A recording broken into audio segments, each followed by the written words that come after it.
Hello,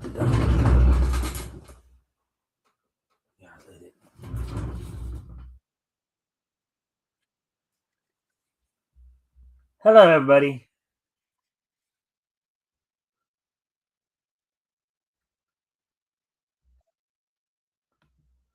All right, welcome to the Mikestand. Today is, of course, Wednesday, January 21st, 2026.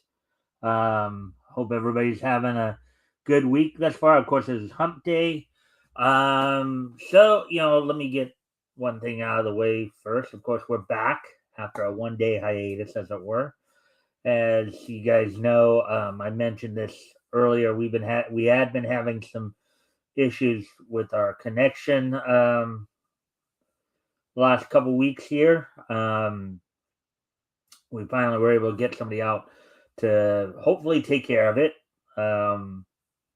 So hopefully we shouldn't have any more thus far. Now granted, so initially we had an appointment for between 8 and 12, 8 and noon, our time here in on the West Coast. But then sister had apparently tried to get, thought she had gotten appointment for yesterday at from 1 to 5 in the afternoon. That's why I wasn't able to do the show, only to find out yesterday that apparently when she did request that change, the girl who tried to make that change for her forgot to put the information in, and our original appointment for today, 8 to noon, was still in place. So came out today. It looks like everything's fixed, fine. So hopefully we won't have any issues now.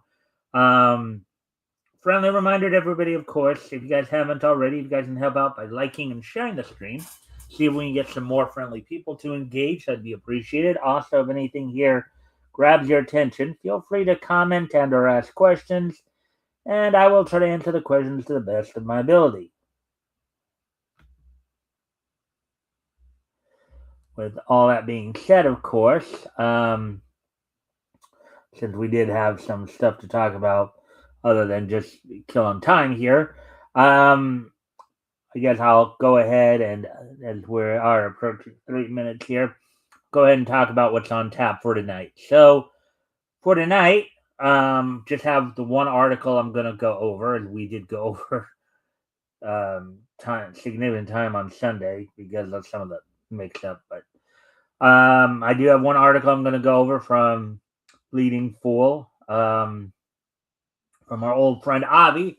The first time this year in 2026 that we're doing an Avi article in which he's talking about, apparently, I guess some people at Marvel have decided to hire back some writers that, at least in Avi's opinion, are not the greatest writers in the world. Article is Marvel editor-in-chief under fire for bringing back troubling writers. So we will be looking at that article. Also, of course, the wrestling wrap-up tonight. Get caught up on all the latest. Of course, get caught up on last night's NXT. Look ahead to tonight's Dynamite. As well as, of course, we got some more news regarding the Trey Miguel situation. And I got some comments to say on that, just because of it's kind of ironic when you hear about it, considering that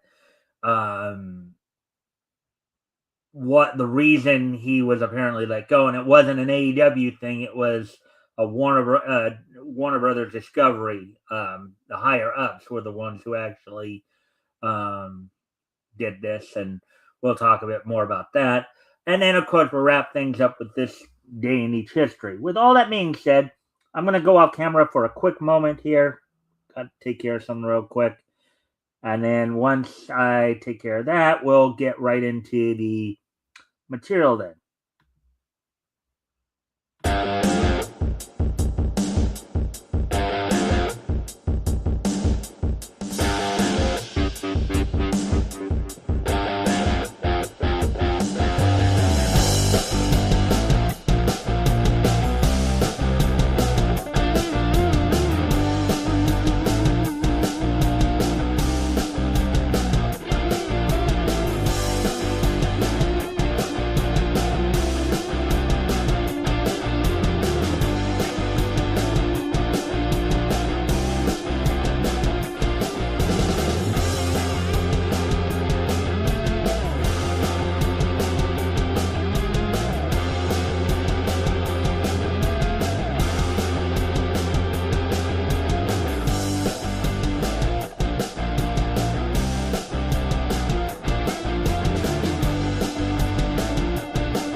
anyways, had a bit of a brain freeze there. Okay, so anyways, we're gonna go ahead and get right in our article here. Of course, one last friendly reminder before we get into the article. If you haven't already, if you guys can help out by liking and sharing the stream, see if we can get some more friendly people to engage, that'd be appreciated.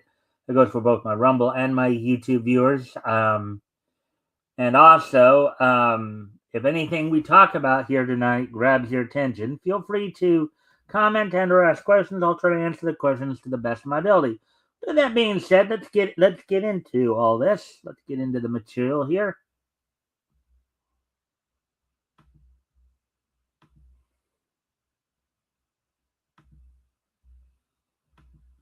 So here's the article we're gonna go over tonight.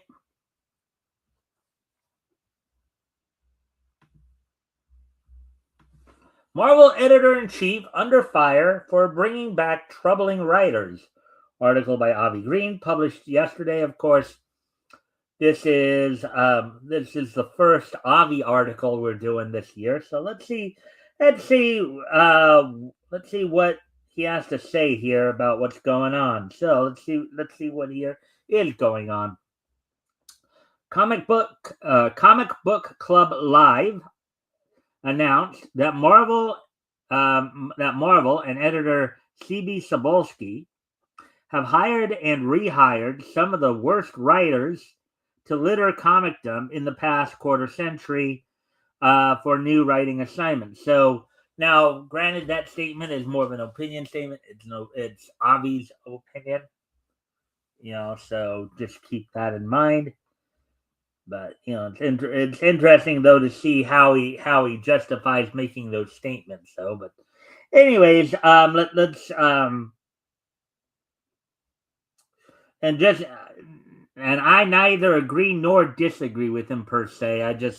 I'm just reporting here. So, hot on the heels of DC Superman, Spider-Man, Marvel has announced their half of the crossover with the April debuting of Spider-Man Superman #1.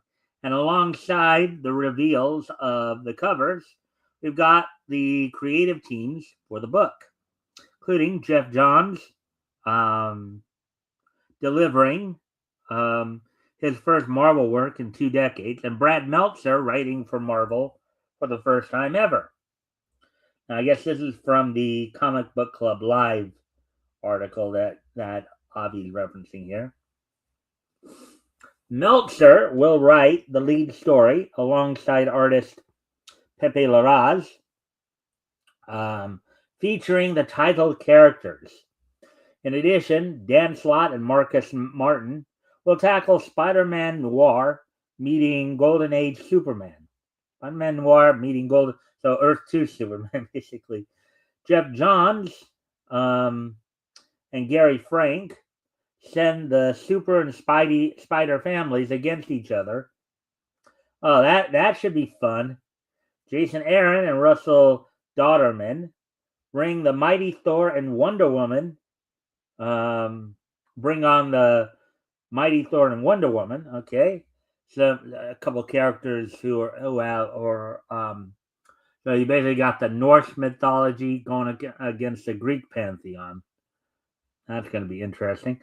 Louise Simonson and Todd Knock pit Steel against Hobgoblin. Joe Kelly and Humberto Ramos crossover Gwen Stacy and Lana Lang.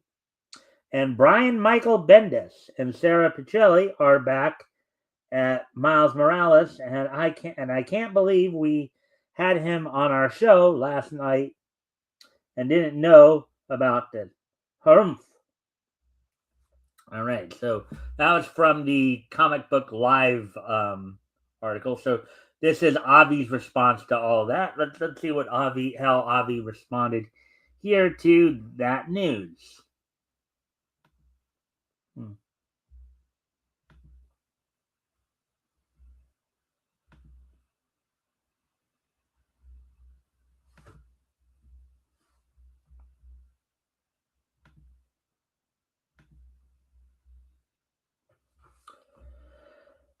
There may have been times when bad writers working at Marvel, went over to DC later on, in parentheses, and J. Michael Straczynski certainly did in the late 2000s, on parentheses. But this could be described as the opposite. Either way, it's an utter disgrace that a quote-unquote novelist who penned Identity Crisis, one of the most repellent comics, minimizing sexual assault and delivering a leftist metaphor for 9/11, is now being hired to work at Marvel on a project, and equally disgraceful that the writer who soiled The Flash, Hawkman, and Green Lantern, along with Justice Society, is now returning to work at Marvel, where he also made a shoddy mess of Avengers. Looking at the list, it's certainly quite a who's who of horrible, overrated writers, and surely also artists, some who are taking part in a joint project and new team-ups between the Man of Steel and Web. Now, mind you, he's not really saying why he believes these writers are not good. He's just spewing opinion after opinion after opinion. Now maybe he feels he doesn't need to because he's probably addressed these issues in the past. But well, actually, he is kind of. I think that the idea is that, I guess, as we know, Avi sees himself as more of a right-leaning individual, conservative individual. So anything where they do push a leftist narrative in the story, he's probably not a big fan of. And we've seen that in his writings before. But it's just him just ranting more or less. I cover a lot of Avi stuff just because I like to try to figure out his reasoning. But sometimes would be a time. Hello. Let's see. Hey, Natsuri. Hello. It is the great Natsumi. Yep.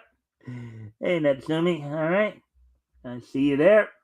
Thank you for dropping in. If you haven't already, you can help out by liking and sharing the stream. See if we can get some more friendly people to engage. That'd be appreciated. Also, feel free to comment if anything grabs your attention here. Oh, with that being said, let's continue on here. Oh, as I was saying though, in regards to Avi, again, he's more editorializing here. Now granted, he's given his thoughts on it in the past, and I think that's why he's just not, he doesn't mind regurgitating the ranting, but not the reason behind the ranting, I guess. No thanks. I'd rather read the original Spider-Man Superman teaming from the Bronze Age instead.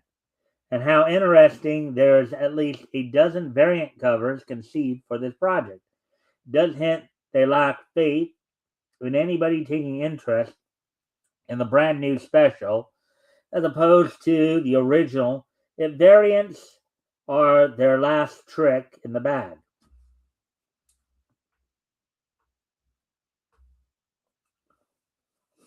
As for Simonson, there may have once been a time she made a decent scribe, but she's been irrelevant for years now, and it's unlikely she'll deliver anything palatable under Marvel DC's modern leadership. Also, is that the original Gwen they're talking about, who was sent to the afterlife in 1973 when the Green Goblin murdered her in Spider-Man? If so, then no matter how you look at this, it clashes with what Tom Brevoort recently said about persuading Joe Quesada they shouldn't revive Gwen. Speaking of which, it may not be surprising if Mary Jane Watson is left out of the new proceedings, but if she is in the story, Could anyone be surprised if she gets treated awful? Yeah, I mean the whole again, and this has been an issue that it's not just Avi's criticized Marvel on this issue, but also on other people, other commentators have also been criticizing Marvel for like just simply regurgitating, you know, stuff in the past, just rebooting and reviving just for the sake of rebooting and reviving, not really moving forward with anything. So, based on Cebulski's, based on whom Cebulski's hired, the time couldn't be better to boycott Marvel, and the lineup is certainly an embarrassment. Again, at least in Avi's opinion there. So that didn't take. Yeah, so I already looked up stuff and didn't see anything of current interest. So now now we'll take a quick peek. I'm gonna go ahead here and just take a quick flash peek through some other sites to see if maybe there's anything elsewhere might grab my attention here to talk about.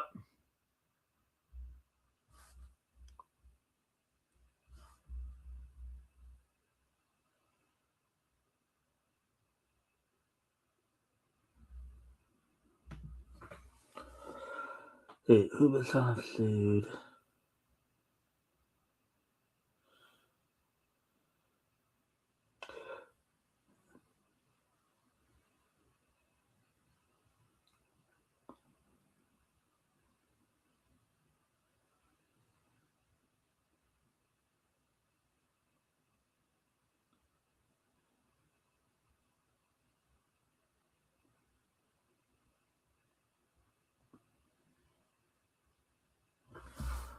All right, let's see. It doesn't look like. Let's just check some other things here.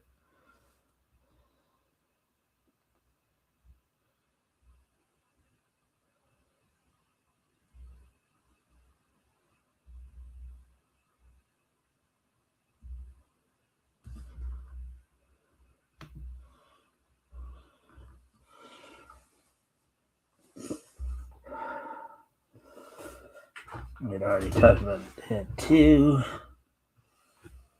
All right. Oh yeah. So all right. So anyways, well, I do have since I did have some stuff to talk about in regards to the Trey Miguel situation. Anyways, I guess we will just go ahead and move on to the wrestling wrap up at this point, because aside from, of course, getting caught up, from the stuff over the last couple of days with NXT and looking ahead to tonight's Dynamite, and maybe even at least talking about what this Saturday night's main event coming up this Saturday. Let me first off hit on one piece of news that came out, and this is a story that's been developing over the last few weeks here. So, as some of you may remember hearing, earlier this month, let's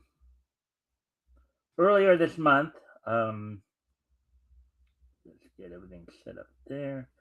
All right. Earlier this month, the Rascals had reported that they had actually left TNA and all four of them had been signed to AEW.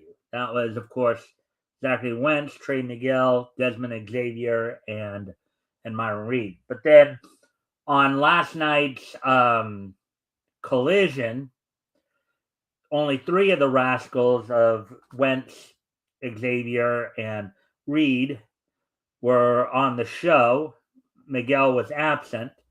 And it was later revealed that he was actually released from his AEW contract.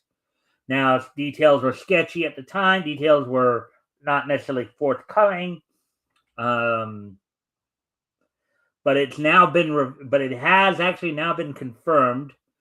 The reason for Miguel's release from his AEW contract, it was not AEW. It was not AEW that released him. It was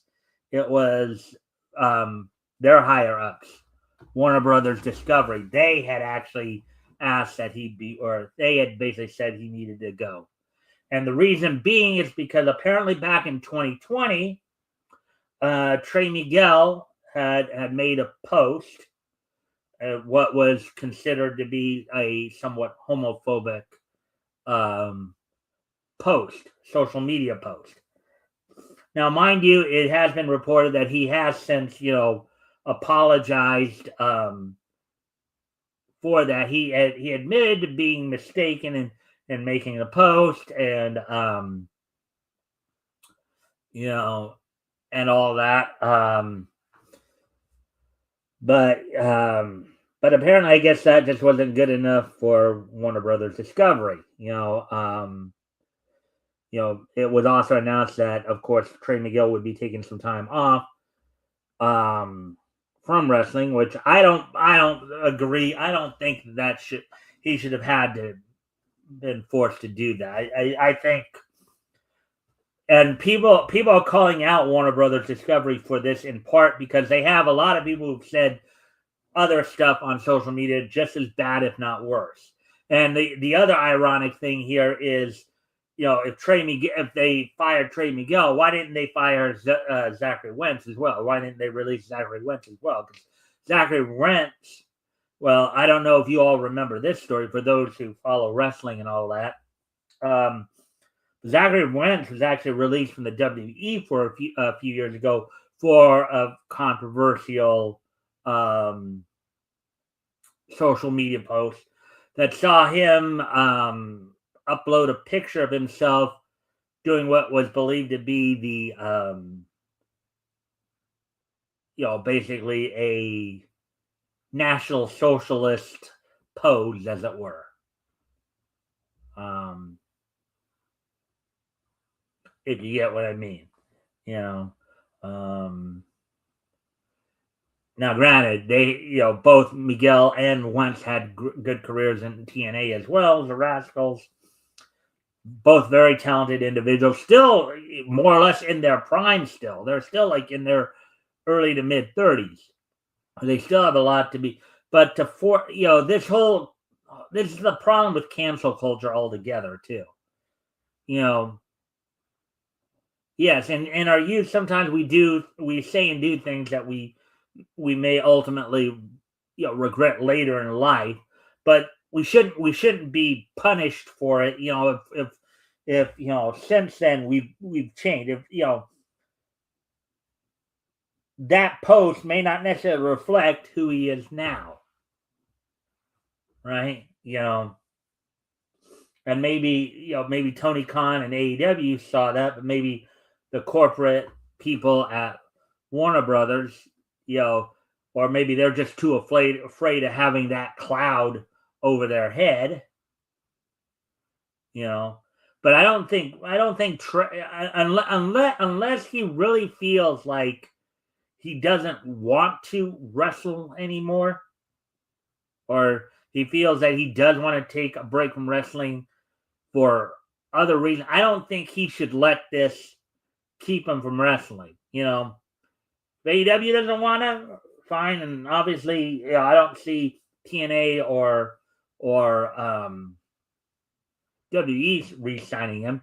If he wants to go and do shows on on the independent scene, if he wants to go and do shows for like Game Changer Wrestling and maybe, well, I don't know about MLW because I think MLW is working with but if he well, maybe he can still work with some AEW affiliate indies, because it wasn't AEW that released him. It was Warner Brothers. It was their higher ups. And this is going to be a problem because of course, this is part of the problem because, of course, AEW is kind of bound to them because, of course, Warner Brothers Discovery is the ones who are providing the TV time for them, for Dynamite and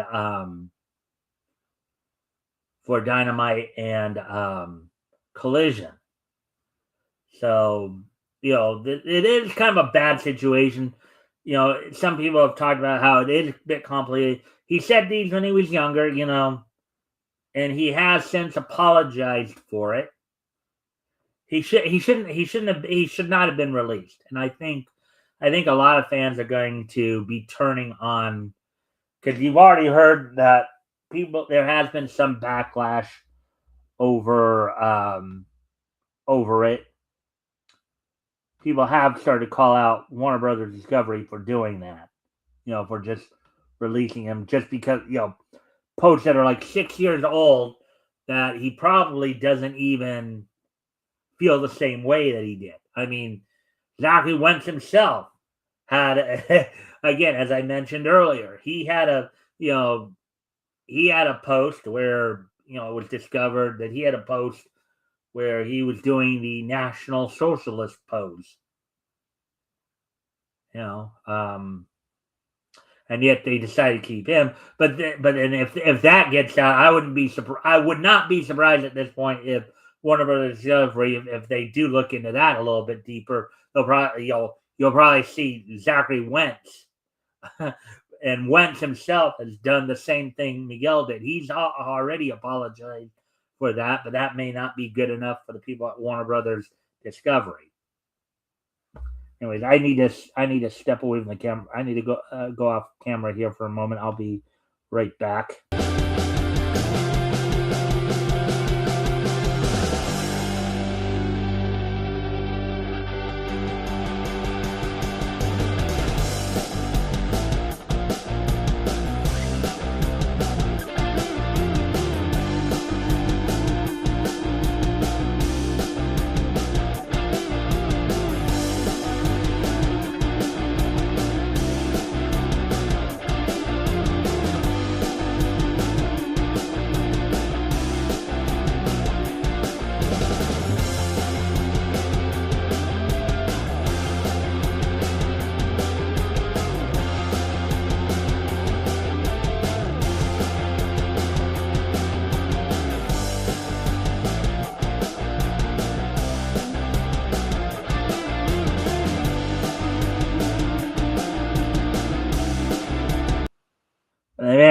Apparently, though, the thing that people are calling Warner Brothers out for apparently is apparent hypocrisy. Is, of course, there's other people there who've said things, who apparently have made social media posts that could be considered maybe just as bad, if not worse, than what Miguel apparently. That I don't know. I don't necessarily try to pay as much attention to that side of the stuff.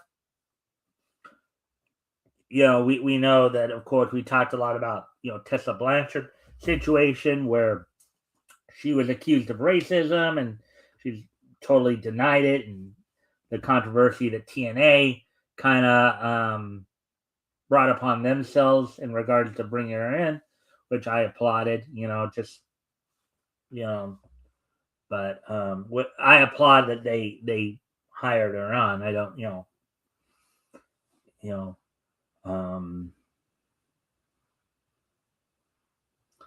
but at least in Trey Miguel's situation, I don't, unless he feels like he needs to take a break, like physically, like he feels like physically he needs a break. I don't think he should be forced to take a break here. If this is because they released him from his contract, I think that's wrong. Forcing him to not do forcing him out of a job like that for that reason is just stupid. Okay. I hope that he will be back sooner rather than later, because this what they did to him here is it's wrong. It's wrong to just blackball somebody like that for, in that particular case. But anyways, so as we continue on with the wrestling wrap up here now, talked about the whole Trey Miguel situation here.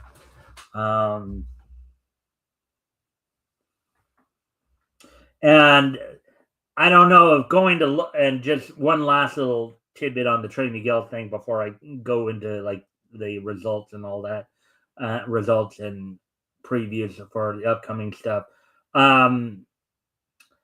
Even if we were to try to go back and try to find said post, I doubt very seriously if we could find it, only because I'm sure he's long, it's one of those things where he said it one time and then realized he regretted it. He probably deleted it a long time ago. So chances of finding out exactly what he said and what the context was at the time, probably, we're probably not going to be able to find that out. So, but with that being said, let's go ahead and so I'm going to take a look back at last night's, go over last night's NXT results, as of course, the show opened up with NXT North American title defense as Ethan Page defended against Elio LaFleur and retained in just over 10 minutes, 16 seconds. Match that was very well received. As Page was leaving the ring, he came, he crossed paths with Ricky Saints, who was coming out to do commentary for the first of the qualifying matches for the upcoming 4-way NXT ladder match. Now, last week it was announced by NXT general manager Ava that the NXT title, which was recently vacated by Obafemi after his successful title defense against Leon Slater, would be put up on February 3rd in a ladder match, 4-way ladder match. And of course, on last night's show with, of course, Ricky Saints doing guest commentary, you had the first two of 4 qualifying matches happening on last night's NXT. And in the first qualifying match, Shiloh Hill defeated Josh Briggs, advancing to that 4-way match in 10 minutes, 40 seconds. And then later on in the other qualifying match, Sean Legacy, the former Evolve champion, defeated Eli Knight in just under 11 minutes. Now, another little side note that apparently happened during these matches, of course, during the qualifying match, after the matches, the participants were attacked by Tony D'Angelo, who made his TV return last week. Apparently going after both faces and heels, and apparently he had been previously warned not to do it because after he did it during the second qualifying, after in the aftermath of after he had beat down Sean Legacy and Eli Knight, Ava came out with police to have him arrested and escorted from the building. So in between those two matches, of course, was a tag team match in which the Vanity Project from Evolve, Brad Baylor and Ricky Smokes, with Evolve champion Jackson Drake in their corner, defeated the team of Chase Hughes, Cale Dixon, and Uriah Connors, with Andre Chase in their corner in just over 5.5 minutes, 5 minutes, 35 minutes. And in the main event for the show, the number one contenders triple threat match to see who would next get a chance to challenge TNA Knockouts champions, the Elegance brand, and Zaruka, the team of Soruka and Zarya, defeated the teams of the Fatal Influence duo of WWE Speed Champion Fallon Henley and Laney Reed, with JC Jane in their corner, and the team of Ren QCC of Kendall Gray and Ren Quarter Catch Crew, I guess. Kendall Gray, the current, I believe she's the current women's Evolve, either Evolve or I think she's the current women's Evolve champion, I believe. Kendall Gray and Ren Sinclair. So, also aside from that, of course, there was a bit of a confrontation between Jada Parker and Blake Monroe, as Jada came out to do a promo, and of course, Blake Monroe interrupted her promo just as Jada interrupted Blake the previous week. So they had a little tit for tat, as it were, on there. So now with that, let's look ahead to what's going to be going down on tonight's. And of course, WWE will have Saturday night's main event, which I probably will talk a bit more about a little later, as we get closer to it.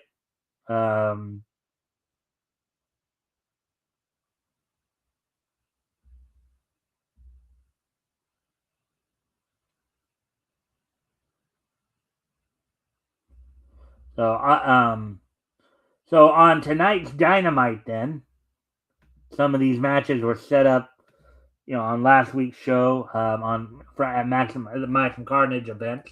Tonight's Dynamite will be taking place from the Edition Financial Arena in Orlando, Florida, on TBS. In a non-title tag team match, AEW World Tag Team Champions FTR of Dax Harwood and Crash Wheeler with Stokely Hathaway will be taking on the recently signed duo of Alec Price and Jordan Oliver, as it had been recently announced on an independent show by MJF that that Jordan Oliver and Alec Price are now All Elite. Kenny Omega in a match that's been years in the making. This goes back 5-6 years when AEW and TNA were basically working together. Back when Kenny Omega was had come in and become the TNA World Champion. Kenny Omega will be taking on Josh Alexander from the Don Callis family. Swerve Strickland is set to take on Kevin Knight after Kevin Knight pretty much challenged him on this past Saturday's Collision, Maximum Carnage Collision. Another let's see, Samoa Joe looks to get some revenge on one of the members of the team that beat him and his team for the AEW World Trios titles, as Samoa Joe is set to take on Speedball Mike Bailey of the newly crowned AEW World Trios champions, Hangman Adam Page, Speedball Mike Bailey, and Kevin Knight, the Jet Kevin Knight. In another match that was set up this past Saturday, Megan Bayne and Penelope Ford will be taking on the Timeless Love Bombs of Mina Shirakawa and Toni Storm. And in the main event, in a 6-man tag team street fight, pitting the Don Callis family versus the Death Riders. Representing the Don Callis family, you have Lance Archer, Hechicero, and Rocky Romero. And it was recently announced that Hechicero had become All Elite. And taking on the Death Riders members of Daniel Garcia, current Continental Champion Jon Moxley, and Wheeler Yuta.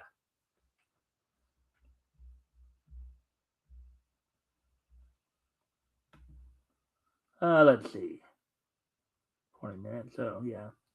All right, so that's all we got for the wrestling wrap-up tonight. I'll probably talk more about other stuff, about like the the Saturday night's main event, as we get closer to it. Maybe by Friday I'll talk about it. But now, with that being said, with today being Wednesday, January 21st, 2020, 2026, let's take a look back at this day in each history. So let's see. 2004, 86, 56, and 86. All right. First off, I'd actually like to wish a happy 70th birthday to Robbie Benson. And in case some of you don't remember that name, Robbie Benson is, of course, is an American actor and singer. Of course, known for providing the voice of Beast in the Beauty of the in the Disney franchise, Beauty and the Beast Disney franchise, along with, of course, his appearances on House of Mouse and Once Upon a Studio. He was the title character in the English dub for one of the English dubs for The Legend of Prince Valiant. Let's see. He also provided the voice of young Santa Claus in the Life and Adventures of Santa Claus. Also had a couple other, and also was David in the David and Goliath episode of The Greatest Adventures Stories from the Bible. So happy 70th birthday to Robbie Benson.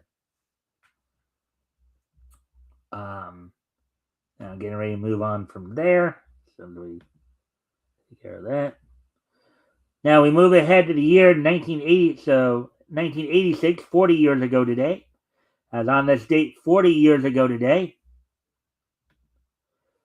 Pacific Northwest Wrestling, which was territory of the NWA back in 1986, held its Superstar Extravaganza in this on this date back in 1986. The main event saw Ric Flair successfully retain the NWA World Heavyweight title via DQ over Dusty Rhodes. In a six-man tag match, you had the Road Warriors, Animal and Hawk, teaming with Magnum TA to defeat the Russians, the Koloffs, Ivan and Nikita Koloff, and Timothy Flowers. Tom Snake challenged and successfully defeated Bobby Jaggers for the NWA Pacific Northwest Heavyweight title. Tom Zane, you guys might remember him either as one half of the Can-Am connection that he debuted with later on in 86 for the WWE, or remembered him as Z-Man in the early 90s for WCW. See some other big names that appeared on the card. Let's see. Former WWE superstar Billy Jack Haynes teamed with jobber Brady Boone to defeat Carl Steiner and Moondog Moretti. Billy Two Eagles went to a draw with former, I guess at the time, I don't know, I guess with who would Gary Royal, who would eventually win the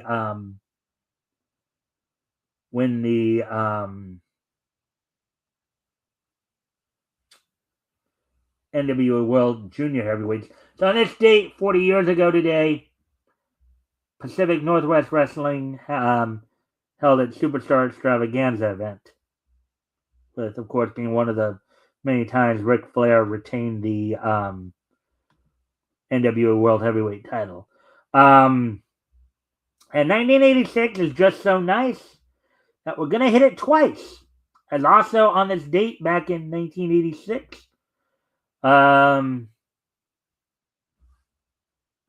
the OVA, Nippon Sunrise's OVA series Panzer World Gallant was released on this date back in 1986. So 40 years ago today as well.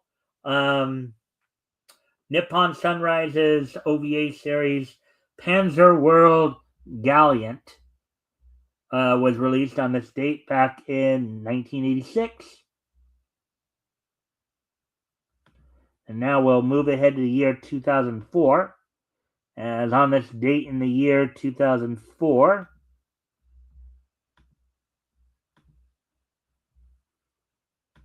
date in the year 2004, 22 years ago today. 22 years ago today, the 90th issue of Simpsons Comics from Bongo Comics went on sale on this date back in 2004. It sold for $2.99 and was 32 pages. So on this date, back in 2004, 22 years ago, the 90th issue of Simpsons Comics went on sale from Bongo Comics. So with that, that's all I've got for you guys tonight. I hope everybody enjoyed the show. We'll be back with more niche news tomorrow, of course. So with that, I thank you, and I will see you all tomorrow. Bye.